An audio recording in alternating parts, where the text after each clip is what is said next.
ውድ ቤተሰቦቻችን እጅግ አስፈሪ የተባለ ክስተት በሀገሪቱ ተፈጥሯል።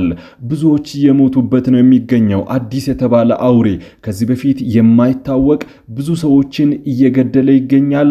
ህዝቡ ድረሱልን እያለ ነው። ይህንን መረጃ በዝርዝር ወደ እናንተ እናቀርበዋለን። በኦሮሚያና አማራ ክልል መከላከያ ሰራዊቱ መውጣቱን ተከትሎ የጸጥታው ስጋት በከፍተኛ ሁኔታ አይሏል። የፋኖ ታጣቂዎች ደብረታቦር ከተማን መቆጣጠራቸው ተዘግቧል። በደብረታቦር ከተማ ከባድ የተባለ ውድመት ማድረሳቸውን መረጃዎች ከአካባቢው የወጡ ሲሆን እጅግ በጣም ብዙ የመንግስትና የግል ተቋማት በዚህ ጥቃት ወድመዋል ነው የተባለው። በአሁኑ ሰዓት ደብረታቦር ከተማን የመንግስት የጸጥታ ኃይል በከባድ ትንቅንቅና በከባድ ትግል ነፃ ማውጣቱን ነው ለማወቅ የተቻለው። ይሁን እንጂ የተለያዩ የገጠርና የወረዳ ከተማዎች በፋኖች እጅ እየገቡ ነው የሚገኙት። ፋኖን ይከላከላሉ የተባሉት አድማ ብተናና ሚሊሻዎች ፋኖን ማስቆም አቅቷቸዋል እየተባለ ነው። በኦሮሚያ ክልልም እንዲሁ ብዙ ቦታዎች በኦሮሞ ነጻነት ሰራዊት እየተያዙ ነው። የኦሮሞ ነጻነት ሰራዊት መከላከያ ሰራዊቱ መውጣቱን ተከትሎ በከፍተኛ ሁኔታ በገጠርና እንዲሁም በከተማ አካባቢ ሲንቀሳቀስ እየታየ እንደሆነ ነው መረጃዎች እያመላከቱ የሚገኙት። ውድ ቤተሰቦቻችን በዛሬው ቆይታችን እነዚህንና ሌሎችንም ሀገር አቀፍ መረጃዎችን በትንታኔ እናቀርባለን። ለቤቱ አዲስ የሆናችሁ ሰብስክራይብ በማድረግ የደወል ምልክቷን በማብራት የቤቱ አባል ትሆኑ ዘንድ በታላቅ ትህትና እንጋብዛለን። ሰሞኑን በኢትዮጵያና በኤርትራ ድንበር አካባቢ ያለው ውጥረት አይሏል። በትግራይ ክልልና በአማራ እንዲሁም በአፋር ድንበር አካባቢ ያለው ሁኔታ እጅግ የከፋ መሆኑን የተለያዩ ዓለም አቀፍ ተቋማት እየገለጹ ይገኛሉ። የተለያዩ ዓለም አቀፍ ሚዲያዎች እንደዘገቡት ከሆነ ከባድ የተባለ ወታደራዊ እንቅስቃሴ በድንበር አካባቢ እየተደረገ ነው የሚገኘው። የኤርትራ ሰራዊት በርካታ የኢትዮጵያ ድንበር አካባቢዎችን ተሻግሮ እንደተቆጣጠረ ለማወቅ ተችሏል። ይህንን እንቅስቃሴ ተከትሎ የመከላከያ ሰራዊቱ ከአማራና ኦሮሚያ ክልል ከዚህ በፊት ከታጣቂዎች ሲዋጋባቸው የነበሩ አካባቢዎችን ለቆ መውጣቱን ለማወቅ ተችሏል። የአካባቢውን ሰላምና ደህንነት ያስጠብቃሉ ተብለው ተስፋ የተጣለባቸው የክልል አድማ ብተናና ሚሊሻዎች የአካባቢዎችን የጸጥታ ሁኔታ ማስከበር እንዳልቻሉ ለማወቅ ተችሏል። ብዙ አካባቢዎች በፋኖና በኦሮሞ ነጻነት ሰራዊት አባላት እየተያዙ እንደሚገኙ ነው ለማወቅ የተቻለው። የተለያዩ የፖለቲካ ፓርቲዎች የአማራ ክልል ሰላምና ጸጥታ ቢሮና እንዲሁም የከተማ አስተዳደሮች ባወጧቸው መረጃ መሰረትም የተለያዩ የአማራ ክልል ከተማዎች የመከላከያ ሰራዊቱ መውጣቱን ተከትሎ በፋኖ ቁጥጥር ስር እየገቡ ይገኛሉ። የአብን ማዕከላዊ ስራ አስፈጻሚ ኮሚቴ አባል የሆኑት ጣሂር መሐመድም ፋኖ አማራ ክልልን አቃጥሎ እየሞቀው ነው የሚል አነጋጋሪ የሆነ ሐሳብ ሰጥተዋል።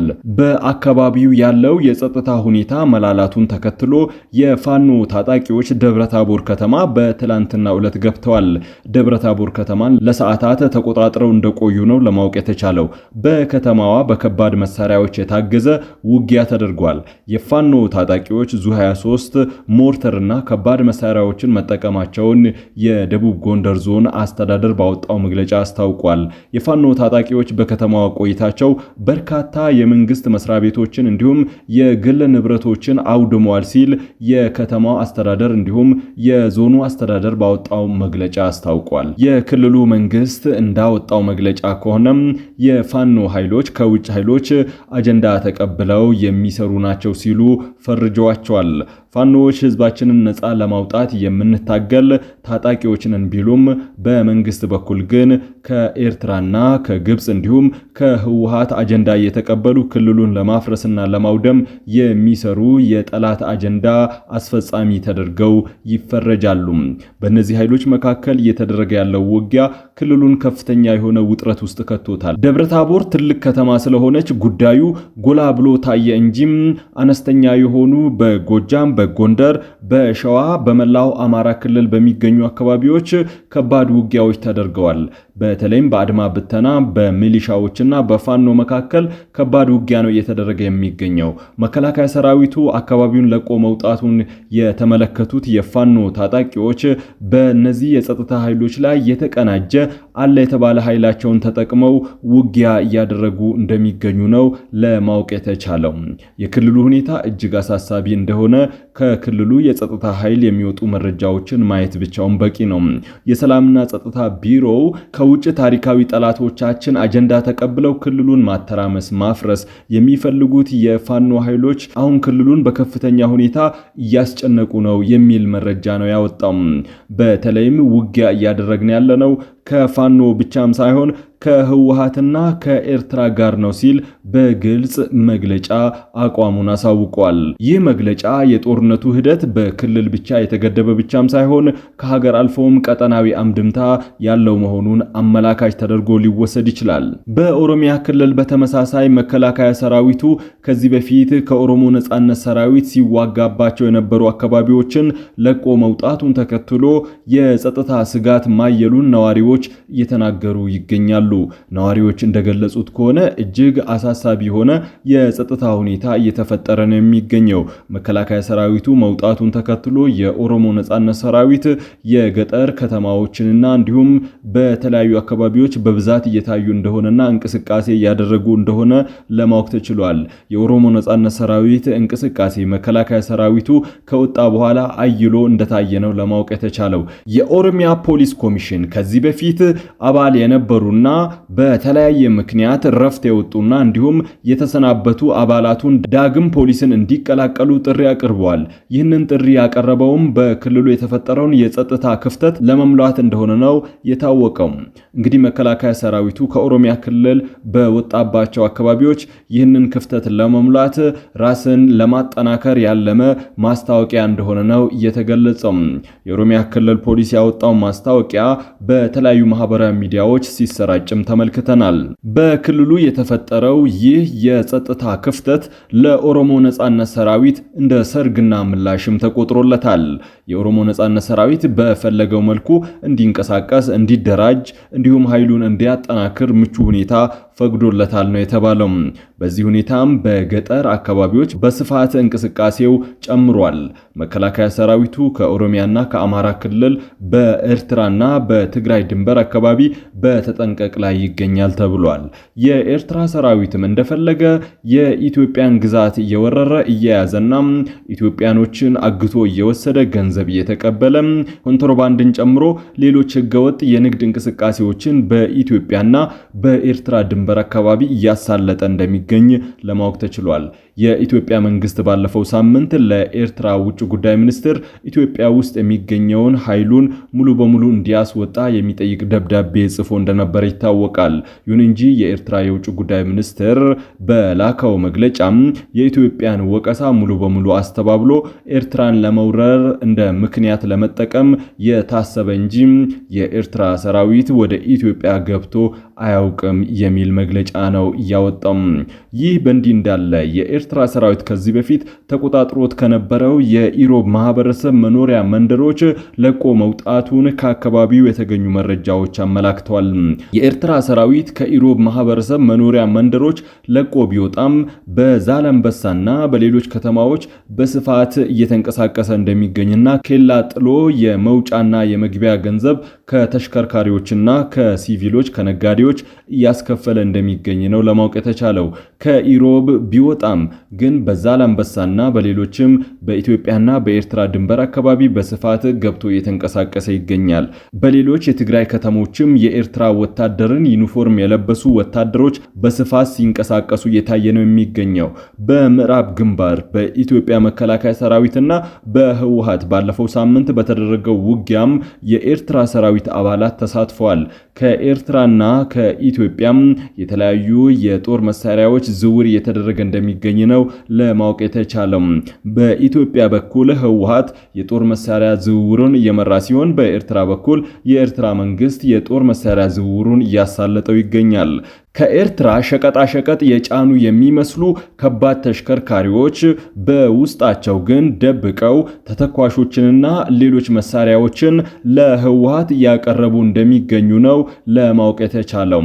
በዚህ እንቅስቃሴም በትግራይ ክልል ባለው ሁኔታ የኤርትራ ሰራዊት በሰፊው እየተንቀሳቀሰ ይገኛል። ከዛላምበሳ በተጨማሪ በቡሬ በኩል የአፋር ክልል የአፋር ማህበረሰብ መኖሪያ መንደሮችን በተደጋጋሚ እየወረረ በአካባቢው ማህበረሰብ ላይ በርካታ የሆኑ የሰብአዊ መብት ጥሰቶችን እየፈጸመ እንደሚገኝም ለማወቅ ተችሏል።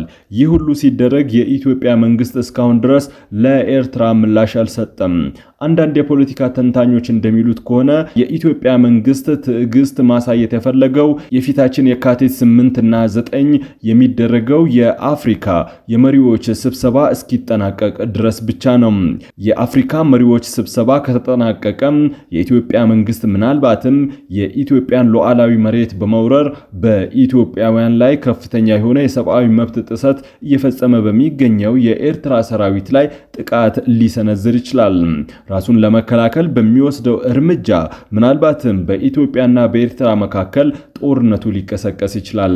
በኤርትራና በትግራይ ድንበር አካባቢ ላይ በጣም ብዙ ህገወጥ የሆኑ የኢትዮጵያን ሉዓላዊነት የሚዳፈሩ ትንኮሳዎች ሲፈጸሙ በዝምታ እየተመለከተ የሚገኘው የኢፌዴሪ መከላከያ ሰራዊት ምናልባትም የአፍሪካ ህብረት የመሪዎች ጉባኤ ከተጠናቀቀ በኋላም በእነዚህ ኃይሎች ላይ ከባድ የተባለ ጥቃት ሊፈጽም ይችላል።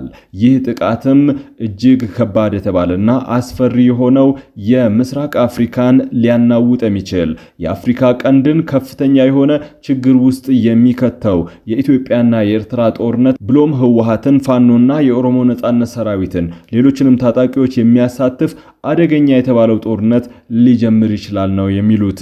በመጨረሻም እጅግ አስደንጋጭና አስፈሪ የተባለ መረጃ ደርሶናል። ይህንን መረጃ ነግረናችሁ የዛሬውን ፕሮግራማችንን እናጠቃልላለን። በምዕራብ ሸዋ ዞን በ6 ወረዳዎች የተፈጠረ እጅግ አስደንጋጭ የተባለ ክስተት ነው። በአካባቢው ታይቶ የማይታወቅ እጅግ አስፈሪ የተባለ አውሬ የሰዎችን ህይወት እየቀጠፈ ይገኛል። አውሬው በአካባቢው ታይቶ አይታወቅም፣ ስምም የለውም። ግን አዲስ የተፈጠረ አውሬ ሲሆን በአካባቢው ሰዎችን እየበላ እንደሚገኝ ነው ለማወቅ የተቻለው። ነዋሪዎቹ እንደሚናገሩት ከሆነ አውሬው የሰውን ስጋ አይበላም፣ ግን ከዛፍ ላይ በመሆን በሰዎች በድንገት ጉብ በማለት አንገታቸውን አንቆ በመግደል ደማቸውን በመጠጣት አስክሬናቸውን ጥሎ ይሄዳል። ይህ አውሬ ከተፈጠረ ጊዜ ጀምሮ ከ6 ወራት በላይ እንዳስቆጠረ የሚናገሩት የአካባቢው ነዋሪዎች ከዚህ በፊት አውሬውን አይተውት እንደማያውቁ ነው የሚናገሩት። በአንድ ጊዜ ከ8 እና ከ9 በላይ የሚወልደው ይህ አውሬ የነብር መልክ ያለው ይሁን እንጂ ግን አንድ አይነት አይደለም። ቀይ ቡራቡሬ እንዲሁም ነጭና ጥቁር ቡራቡሬ አይነት ያለው ከነብር በጣም በሰውነት የሚገዝፍ ታይቶ የማይታወቅ አውሬ እንደሆነ ነው የተናገሩትም። የአካባቢው ነዋሪዎች እስካሁን ድረስ ቢያንስ ከ6 እና ከ7 በላይ ሰዎች በዚህ አውሬ እንደተገደሉ ነው ለማወቅ የተቻለው። በብዛት ህፃናትንና እድሜያቸው አነስ ያሉ ሰዎችን የሚያጠቃ ሲሆን ትላልቅ ሰዎችንም እንደማይምር ነው ለማወቅ የተቻለው። አውሬው በቀን በዛፍ ውስጥ በመንጠልጠል ከስር በሚያልፉ ሰዎች ዘሎ ጉብ በማለት አንገታቸውን በማነቅ እንደሚገድላቸው ነው የሚናገሩት። ለአካባቢው የመንግስት ባለስልጣናት እንዲሁም ለፌዴራል የመንግስት ባለስልጣናት ለማሳወቅ ሙከራ አድርገናል፣ እስካሁን መፍትሄ አላገኘንም ነው የሚሉት። አውሬውን ለማጥፋት ያደረጉት ሙከራ እንዳልተሳካ የሚናገሩት የአካባቢው ነዋሪዎች እያለቅን ነው፣ መንግስት ይድረስልን የሚል መልእክታቸውን አስተላልፈዋል። ውድ ተመልካቾቻችን ለዛሬ ያዝነው የዜና ትንታኔ ሰዓታችን በዚህ አብቅቷል። ከኛ ጋር በመሆን መረጃን ከጥበብ ስለተከታተላችሁ ከልብ አመስግነን ተሰናበትን። ለቤቱ አዲስ የሆናችሁ ሰብስክራይብ በማድረግ የደወል ምልክቷን በማብራት የቤቱ አባል ትሆኑ ዘንድ በታላቅ ትህትና እንጠይቃለን። ሰላም። ዛሬ በዳሽን ባንክ አንድ የአሜሪካን ዶላር 151 ብር ከ7 ሳንቲም ይመነዘራል። የአውሮፓ ዩሮ 180 ብር ከ3 ሳንቲም፣ ፓውንድ ስተርሊንግ 204 ብር ከ9 ሳንቲም፣ የስዊዝ ፍራንክ 196 ብር ከ9 ሳንቲም፣ ድርሃም 41 ብር ከ4 ሳንቲም፣ የሳውዲ ሪያል 40 ብር ከ5 ሳንቲም፣ የቻይና ዩዋን 21 ብር የተመነዘረ ነው። በአቢሲኒያ ባንክ አንድ የአሜሪካን ዶላር 152 ብር ከ7 ሳንቲም፣ ፓውንድ ስተርሊንግ 207 ብር ከ8 ሳንቲም፣ የአውሮፓ ዩሮ 180 181 ብር ከ9 ሳንቲም፣ የስዊስ ፍራንክ 189 ብር ከ5 ሳንቲም፣ ድርሃም 44 ብር፣ ሪያል 43 ብር ከ5 ሳንቲም፣ የቻይና ዩዋን 21 ብር ከ9 ሳንቲም እየተመነዘረ ነው። በህብረት ባንክ አንድ የአሜሪካን ዶላር 152 ብር ከ1 ሳንቲም፣ ፓውንድ ስተርሊንግ 208 ብር ከ4 ሳንቲም፣ የአውሮፓ ዩሮ 181 ብር ከ4 ሳንቲም ይመነዘራል።